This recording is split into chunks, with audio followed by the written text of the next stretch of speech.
ബെനീസ് വ്ലോഗ്സിൻ്റെ ഒരു പുതിയ വീഡിയോയിലേക്ക് ഏവർക്കും സ്വാഗതം. ഇന്നത്തെ വീഡിയോ ഓസ്ട്രിയയിലെ വിയന്ന സിറ്റിയിൽ നിന്നും ചെക്ക് റിപ്പബ്ലിക്കിലെ സ്നോയിമോ ടൗണിലേക്കുള്ള യാത്രയിലെ ഓസ്ട്രിയ ഭാഗത്തെ അവസാന കാഴ്ചകളാണ്. നമ്മൾ ആ നീല ആരോ കാണിച്ചിരിക്കുന്ന ഏരിയയിലെ കാഴ്ചകളാണ് നമ്മളിപ്പം കാണുന്നത്. നമ്മുടെ ചാനലിൽ ബെനീസ് വ്ലോഗ്സ് സബ്സ്ക്രൈബ് ചെയ്യാത്തവരുണ്ടെങ്കിൽ സബ്സ്ക്രൈബ് ചെയ്യുക. വീഡിയോ ഇഷ്ടമാണെങ്കിൽ ലൈക്ക് ചെയ്യുക. ഒരു സാധാരണ വസന്തകാല പ്രഭാതം, മൃദുവായ വെളിച്ചം, മെയ് തുടക്കത്തിലെ പച്ചപ്പ് കാണുന്നു. ഓസ്ട്രിയയിലെ മുന്തിരിത്തോട്ടങ്ങൾക്ക് പ്രസിദ്ധമായ സ്ഥലങ്ങളിലൂടെയാണ് നമ്മൾ പോയിക്കൊണ്ടിരിക്കുന്നത്. ആ രണ്ട് സൈഡിലും കാണുന്നത് മുന്തിരി തോട്ടങ്ങളാണ്. നമ്മുടെ ഇവിടുത്തെ നിന്ന് വിഭിന്നമായി നമ്മുടെ ഇവിടെ മുകളിൽ നമ്മൾ തമിഴ്നാട്ടിലൊക്കെ പോകുമ്പം കാണുന്നത്, കമ്പത്തൊക്കെ പോകുമ്പോൾ നമ്മൾ കാണുന്നത് ഈ തട്ടിട്ടിട്ട് തട്ടിന് മുകളിൽ നിന്ന് മുന്തിരി താഴോട്ട് കാഴ്ച എടുക്കുന്നതാണ്. പക്ഷേ യൂറോപ്പിലൊന്നും അങ്ങനെയല്ല. യൂറോപ്പിലെല്ലാം ഇങ്ങനെ വെർട്ടിക്കലായിട്ടാണ് മുന്തിരികൾ വളർത്തുന്നത്. വെർട്ടിക്കലായിട്ട് കാലിട്ടിട്ട് ആ കാലുകൾ തമ്മിൽ കൂട്ടി യോജിപ്പിച്ച് ഇട്ടിട്ട് അതിലാണ് മുന്തിരികൾ ഇവർ കെട്ടിയൊക്കെ വെച്ചിട്ട് ഈ പിന്നെ അതിൻ്റെ ഈ വസന്തകാലം ആകുമ്പോഴത്തേനും പൊട്ടിമുളയ്ക്കും. പിന്നെ അത് ശൈത്യകാലം ആകുമ്പോഴത്തേനും വിളവെടുക്കും. അങ്ങനെ അതാണ് മുന്തിരി വള്ളികൾക്കൊപ്പം ജീവിക്കുക എന്നതാണ് ഓസ്ട്രിയൻ വൈൻ കർഷകരുടെ മുദ്രാവാക്യം. കാരണം ഓരോ കുപ്പി വീഞ്ഞിനും പിന്നിലും മാസങ്ങളുടെ അധ്വാനവും എണ്ണമറ്റ ഇടപെടലുമുണ്ട്. വർഷം തോറും വൈൻ കർഷകർ ആവശ്യത്തോടെ ഇതാണ് അതിൽ നിന്ന് പൊട്ടി വരുന്നത്. ഇപ്പം കണ്ട ഇതിൽ നിന്ന് പൊട്ടി വരുന്ന മുകുളങ്ങൾ ഇങ്ങനെ പൊട്ടിയാണ് അത് കെട്ടിവെച്ചാണ് വരുന്നത്. അത് കുറച്ചുകൂടി വലുതാകുമ്പോഴുള്ള കാഴ്ചയാണ് ഇപ്പം കാണുന്നത്. അപ്പം ഇങ്ങനെ വെർട്ടിക്കലായിട്ട് മുകളിലേക്ക് ഇത് കുറച്ചുകൂടെ വലുതായി കഴിയുമ്പോൾ പൂത്ത് കായൊക്കെ ആകുന്ന സമയത്തിൽ ഇങ്ങനെ മുകളിലോട്ട് പൊങ്ങി നിൽക്കും.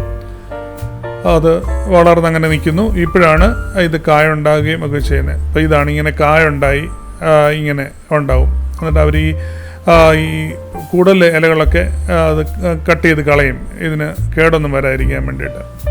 ഇതിപ്പം മുന്തിരി പാകമായി. അപ്പോൾ ഇതാണ് പാകമായി. ഇങ്ങനെ പാകമാകുമ്പോഴാണ് അവർ പറിച്ച് വൈൻ ഉണ്ടാക്കുന്നത്. ഇതാണ് ഇവിടുത്തെ വൈൻ പിന്നെ ഈ ജനറേഷൻ്റെ ഒരു പ്രത്യേകത. വർഷം തോറും വൈൻ കർഷകർ ആവേശത്തോടെ ഈ വെല്ലുവിളിയിൽ സ്വയം അർപ്പിക്കുന്നു. കൊമ്പ് കോതുന്നത് മുതൽ വിളവെടുപ്പ് വരെ, വീഞ്ഞിനിടുന്നത് മുതൽ വീഞ്ഞ് വിളമ്പുന്നത് വരെ അവരുടെ അധ്വാനത്തിൻ്റെ ഫലം ഉയർന്ന സാംസ്കാരിക മൂല്യമുള്ള ഒരു അതുല്യ ഉൽപ്പന്നമാണ്. ഓസ്ട്രിയയിൽ നിന്നുള്ള വീഞ്ഞ് ഇതെല്ലാം രണ്ട് സൈഡിലും കാല് കാണുന്ന എല്ലാം ഇങ്ങനെ മുന്തിരികളാണ്. മുന്തിരിത്തോട്ടങ്ങളിലൂടെയാണ് നമ്മൾ യാത്ര ചെയ്യുന്നത്. അതിന് നടുവിടെയാണ് ഈ മെയിനായിട്ടുള്ള റോഡ് കടന്നു പോകുന്നത്. മുന്തിരിവള്ളികളുടെ കൊമ്പ് കോതല് അത് ജനുവരി ഫെബ്രുവരി മാസങ്ങളിലാണ് നടക്കുന്നത്. മുന്തിരിത്തോട്ടത്തിലെ മറ്റെല്ലാം ശൈത്യകാല ഉറക്കം ആസ്വദിക്കുമ്പോൾ വൈൻ കർഷകർ വള്ളികൾ കൊമ്പ് കോതൽ ജോലിയിൽ ഏർപ്പെടുന്നു. കഴിഞ്ഞ വർഷത്തെ തടി വളർച്ചയുടെ വാർഷിക വെട്ടിക്കുറവ് ശരത്കാല മുന്തിരിയുടെ ഗുണനിലവാരം ഉറപ്പാപ്പിക്കുന്നതിനുള്ള ഒരു സുപ്രധാന ഘട്ടമാണ് ഈ ശൈത്യകാല കൊമ്പുകോതൽ. കായ്ക്കുന്ന ഈ ഫലം കായ്ക്കുന്ന കായ്കൾ ഒരു പ്രത്യേക നീളത്തിലേക്ക്, അതായത് പുതിയ ചിനപ്പൂട്ടൽ വളരുന്നതിന് ഒരു പ്രത്യേക എണ്ണം മുകുളങ്ങളോടെ മുറിക്കുന്നു.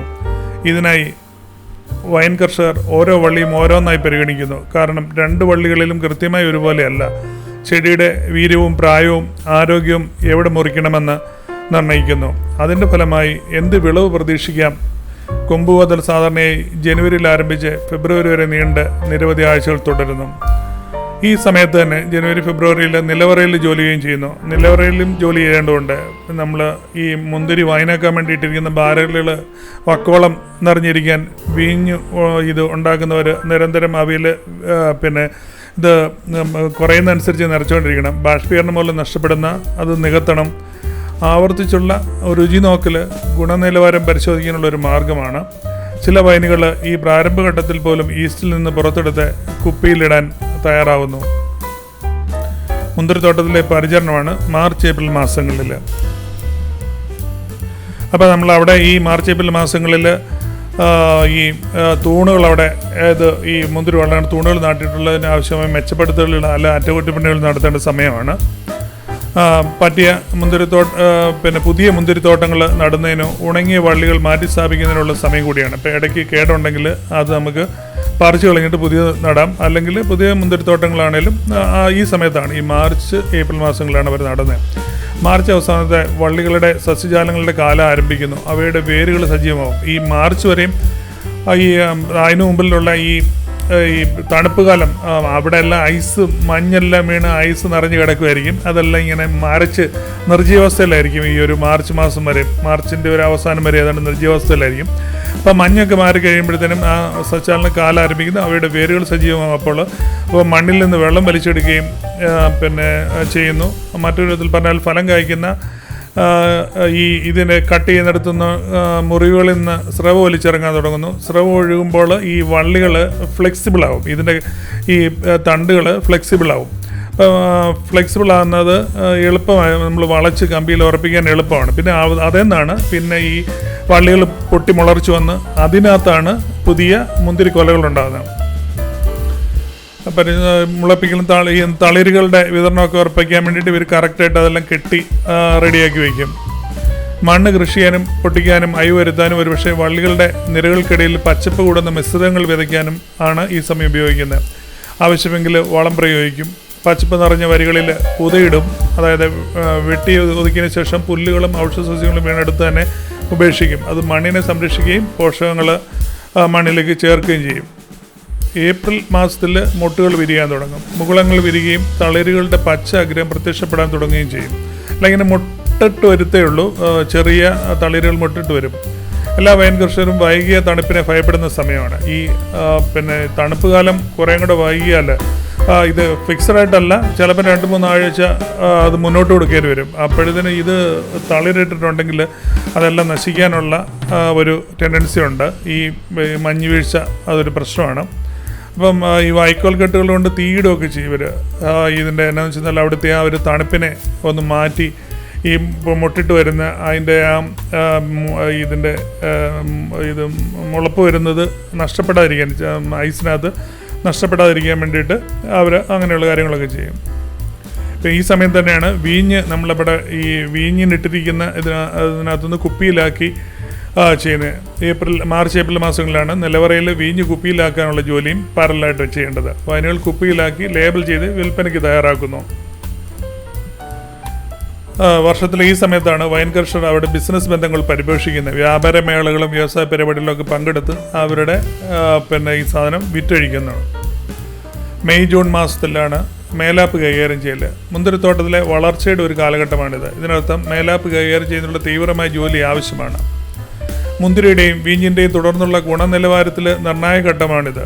തണ്ടിലെ തീരെ വണ്ണം കുറഞ്ഞ തണ്ടുകൾ, അധികമുള്ള ചെനപ്പുകളൊക്കെ, അതുപോലെ മുരടിച്ചതുമായിട്ടുള്ള ചെനപ്പൊക്കെ ഇവർ നീക്കം ചെയ്യും. നല്ല ഹെൽത്തി ആയിട്ടുള്ള തണ്ടുകൾ മാത്രമേ കെട്ടിവെച്ച് അവർ വളർത്തത്തുള്ളൂ. ഈ ഒടിഞ്ഞു വീഴൽ എന്നറിയപ്പെടുന്ന ഈ പ്രക്രിയ മുന്തിരിവള്ളികളിലെ ചെനപ്പൂട്ടലിൻ്റെ എണ്ണവും വിതരണവും ഓപ്റ്റിമൈസ് ചെയ്യാൻ വേണ്ടിയിട്ടാണ് അവർ ചെയ്യുന്നത്. വിളവ് നിയന്ത്രിക്കുന്നതിനൊപ്പം നന്നായി വായുസഞ്ചാരമുള്ള ഒരു മേലാപ്പ് സൃഷ്ടിക്കുക എന്നതാണ് ലക്ഷ്യം. തുടർന്ന് വള്ളിച്ചെടികൾ വയർ ടെല്ലിസിൽ കെട്ടുന്നു. അവർ ഈ കമ്പുകൾ കെട്ടി താഴോട്ട് മറിഞ്ഞു വരയ്ക്കാൻ വേണ്ടി അത് കെട്ടിവെക്കുന്നു. ഈ കാല് നാട്ടി ആ കാല് ഇങ്ങനെ കമ്പി അല്ലെങ്കിൽ വയറ് വഴി കണക്ട് ചെയ്താണ് അതിലാണ് ഇതവർ കെട്ടിവെക്കുന്നത്. ഈ തറയെന്ന് നമ്മുടെ ഏതാണ്ട് ഒരു 3-4 അടി പൊക്കത്തിലേക്ക് ഈ കട്ടിയുള്ള മുന്തിരി തണ്ടുകൾ പഴയ അതിൻ്റെ ഈ കാണും. അവിടെ നിന്നാണ് ഇത് പൊട്ടി വരുന്നത്. അതാണ് ഇങ്ങനെ അവർ റെഡിയാക്കി വയ്ക്കുന്നത്. വള്ളികൾക്ക് താഴെയുള്ള മണ്ണിൻ്റെ പോഷക അതൊക്കെ ചെയ്യുന്നത് ഈ സമയത്ത് തന്നെയാണ്. പിന്നെ കാലാവസ്ഥയും ഫംഗസ് രോഗങ്ങളെയൊക്കെ തടയാനുള്ള കാര്യങ്ങൾ ഈ സമയത്ത് തന്നെ അവർ ചെയ്യുന്നുണ്ട്. മെയ് അവസാനത്തോടെ വള്ളികളിൽ പൂക്കൾ വിരിയാൻ തുടങ്ങും. കൃത്യമായ സമയം, മുന്തിരി ഇനം, സ്ഥലം, കാലാവസ്ഥ എന്നിവ ആശ്രയിച്ചാണ് ഇത്. അങ്ങോട്ടും ഇങ്ങോട്ടും സ്വല്പം മാറും. ഇതിന് അനുയോജ്യമായ സാഹചര്യങ്ങൾ ചൂടുള്ളതും വരണ്ടതുമായ കാലാവസ്ഥയാണ്. ജൂൺ അവസാനത്തോടെ പൂക്കൾ വാടിപ്പോവും. ഈ ഘട്ടത്തിലെ പ്രതികൂല കാലാവസ്ഥകൾ ഇതിനകത്ത് ഈ പൂക്കൾ വാടാനും ഇത് നശിക്കാനും ഒക്കെ ഇടയാക്കും. ഇതിന് വികസിച്ച പൂവോ ചെറിയ കായ്കളോ കൊഴിഞ്ഞു പോകാം. എന്നാൽ പിന്നീട് വിളവ് അങ്ങനെ പോയാൽ വിളവ് ഗണ്യമായി കുറയാൻ അതൊരു കാരണമാകും. കൈകൊണ്ട് നടത്തുന്ന തീവ്രമായ മേലാപ്പ് പരിപാലനത്തിൻ്റെ മറ്റൊരു ഘട്ടം ഇപ്രകാരമാണ്. മേലാപ്പ് എന്ന് പറയുന്നത് മുകളിലോട്ടുള്ള ഈ ചെറിയ ചെറിയ തണ്ടുകൾ പൊട്ടി വളരുന്നതിനെയാണ് മേലാപ്പ് എന്ന് പറയുന്നത്. അതിലാണ് ഈ മുന്തിരി കായ്കളൊക്കെ ഉണ്ടാകുന്നത്. പഴത്തിന് അനുയോജ്യമായ വെളിച്ചവും വായുവും സൃഷ്ടിക്കുന്നതിനായി മുന്തിരിപ്പഴത്തിന് ചുറ്റും ഇലകൾ ചെറുതായി നേർത്താക്കുന്നു. അപ്പോൾ അവരിങ്ങനെ ഈ പൊട്ടി വന്നിരിക്കുന്ന തണ്ടിലെ ഇലകളും മുന്തിരിക്കുലകളും ഒക്കെ നോക്കിയിട്ട് ആ മുന്തിരിക്കുലകളിൽ ക്ലിയറായി വായുസഞ്ചാരമാക്കാൻ വേണ്ടിയിട്ട് കൂടുതൽ ഇലകൾ നിറഞ്ഞു നിൽക്കുകയാണെങ്കിൽ ആ ഇലകൾ കുറച്ചൊക്കെ വെട്ടി കോതി കൊടുക്കും, കട്ട് ചെയ്ത് കളയും. എന്നാന്ന് വെച്ചാൽ ഈ മുന്തിരിക്കുലകളിൽ കൂടെ അതിലൂടെ നമുക്ക് ഈ വായുസഞ്ചാരം വേണം, അല്ലെങ്കിൽ അത് ചീത്തയായി പോകും. വൈൻ ടൂറിസം വീണ്ടും ആരംഭിക്കുകയാണ്. May June മാസങ്ങളിലാണിത്. നിലവറയിൽ വളരെക്കാലമായി പാകമാകുന്ന പഴയ വിൻറ്റേജിൽ നിന്നുള്ള വൈനുകൾ പലപ്പോഴും മെയ് മാസത്തിൽ വിപണിയിൽ എത്തിക്കാറുണ്ട് അവർ. അങ്ങനെ നീണ്ടു കിടക്കുകയാണ്. ഇവിടെ എല്ലാം ഈ കാണുന്ന കാലുപോലെ കാണുന്നത് പിന്നെ ഈ മുന്തിരിയാണ്. മുന്തിരിയുടെ അവിടെ പിന്നെ കമ്പ് നാട്ടി അങ്ങനെയാണ് അവർ ഇങ്ങനെ വെർട്ടിക്കലായിട്ട് മുകളിലോട്ടാണ് മുന്തിരി പടർത്തുന്നത്.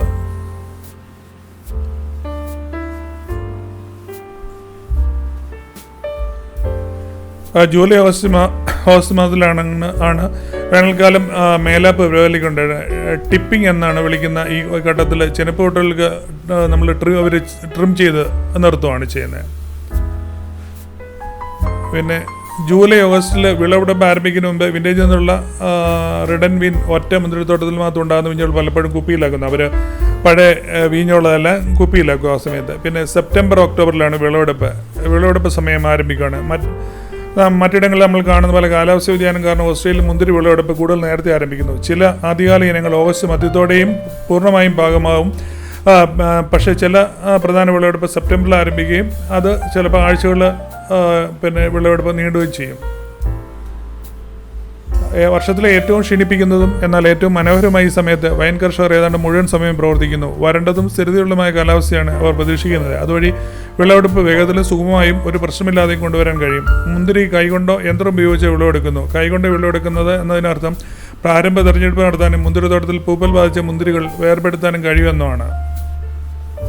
ഇതിനുശേഷമാണ് അവർ പൊളിപ്പിക്കാനൊക്കെ ഈ മുന്തിരി വൈനായിട്ട് മാറ്റാനുള്ള കാര്യങ്ങളൊക്കെ ചെയ്യുന്നത്. സെപ്റ്റംബർ ഒക്ടോബർ മാസങ്ങളിലാണ് അതിൻ്റെ കാര്യങ്ങൾ ചെയ്യുന്നത്. പിന്നെ വീഞ്ഞ് പാകപ്പെട്ട് വരുന്നതാണ് നവംബർ ഡിസംബർ മാസങ്ങളിൽ. നവംബറിൽ മുന്തിരിത്തോട്ടങ്ങളിൽ സമാധാനം പുലരുന്നു. മുന്തിരിവള്ളികൾ അവയുടെ സജീവമല്ലാത്ത ശൈത്യകാലത്തിനായി തയ്യാറെടുക്കുകയും അടുത്ത് വളരുന്ന സീസണായി പോഷകങ്ങൾ സംഭരിക്കുകയും ചെയ്യുന്നു. ഇവർ ഈ ശൈത്യകാലത്ത് പോഷകങ്ങളൊക്കെ സംഭരിച്ച് ഇവരിങ്ങനെ മരച്ച് നിൽക്കുകയാണ്. ഈ അതിശൈത്യമുള്ള ഇവിടെ എല്ലാം മഞ്ഞ് വീണ് ഐസ് കിടക്കുന്ന സ്ഥലങ്ങളാണ്. അപ്പോൾ അവിടെ ആ സമയത്ത് ഇവരിങ്ങനെ സംഭരിച്ചിട്ട് ഇവർ മരച്ച് നിൽക്കുകയാണ്. വീഞ്ഞ് ഉണ്ടാക്കുന്ന ആളുടെ ജോലി പൂർണ്ണമായും നിലവറയിലാണ് ഈ സമയത്ത്. അഴുകൽ പോലെ നിശ്ചിത സമയത്തുള്ള വീഞ്ഞുകൾ റെഡിയായോ എന്നുള്ള അവർ നോക്കുക, അതെല്ലാം റെഡിയാവുന്നുള്ള ഈ ഈസ്റ്റർ ഇട്ട് എല്ലാം ചെയ്ത്. പിന്നെ ക്രിസ്മസ് സീസൺ അടുത്തെത്തിയിരിക്കുന്ന സമയമാണിത്. ഈ സമയത്ത് ജോലി പ്രധാനമായും വീഞ്ഞ് വിൽക്കുന്നതിനും വിതരണം ചെയ്യുന്നതിനുമാണ്. ഈ വീഞ്ഞ് കൂടുതലും ഈ ക്രിസ്മസ് സീസണിലാണ് ഇവർ വിറ്റ് തീർക്കുന്നത്. പിന്നെ ക്രിസ്മസ് സീസണിലൂടെ വീഞ്ഞാവും. അപ്പോൾ അത് അവരുടെ ഏറ്റവും നല്ലൊരു വിൽക്കാനുള്ള ഒരു ഫെസ്റ്റിവലാണ് ഈ ക്രിസ്മസ്. വീഞ്ഞിൻ്റെ ഏറ്റവും പിന്നെ ചിലവുള്ള ഒരു സമയമാണ് ഈ ക്രിസ്മസ് ഫെസ്റ്റിവൽ എന്നുള്ളത്. ഇതാണ് ഇവിടുത്തെ ഈ പിന്നെ വീഞ്ഞ് കർഷകരുടെ ഒരു ജീവിത രീതി എന്ന് പറയുന്നത്. ജനുവരി തുടങ്ങി ഡിസംബർ വരെ ഓരോ പീരീഡിലും ഓരോ പണികളാണ് അവർക്ക് ഇതിൻ്റെ ചെയ്തു തീർക്കാനുള്ളത്. നല്ല പച്ചപ്പ് നിറഞ്ഞ നല്ല ഒരു ഏരിയ വഴിയാണ് നമ്മൾ കടന്നു വരുന്നത്. നമ്മൾ ഈ വീഡിയോ നമ്മുടെ ഈ ചെക്ക് റിപ്പബ്ലിക്കിൻ്റെ അതിർത്തി വരെയാണ് ഈ വീഡിയോ കാണിക്കുന്നത്. അടുത്ത വീഡിയോ ചെക്ക് റിപ്പബ്ലിക്കിൻ്റെ അതിർത്തിയിൽ നിന്നും നമ്മൾ സ്നോയിമോ ജെ അവിടെ വൈ ആയിട്ടാണ് യൂസ് ചെയ്യുന്നതെന്നാണ് പറയുന്നത്. ഇപ്പോൾ ജെ ആണ് എഴുതുന്നെങ്കിലും അവർ അത് വൈ ആയിട്ടാണ് പ്രൊനൗൺസ് ചെയ്യുന്നതാണ്. സ്നോജ്മോ എന്നാണെങ്കിൽ സ്നോയിമോ എന്നാണ് അത് പ്രൊനൗൺസ് ചെയ്യുന്നതെന്നാണ് പറയുന്നത്.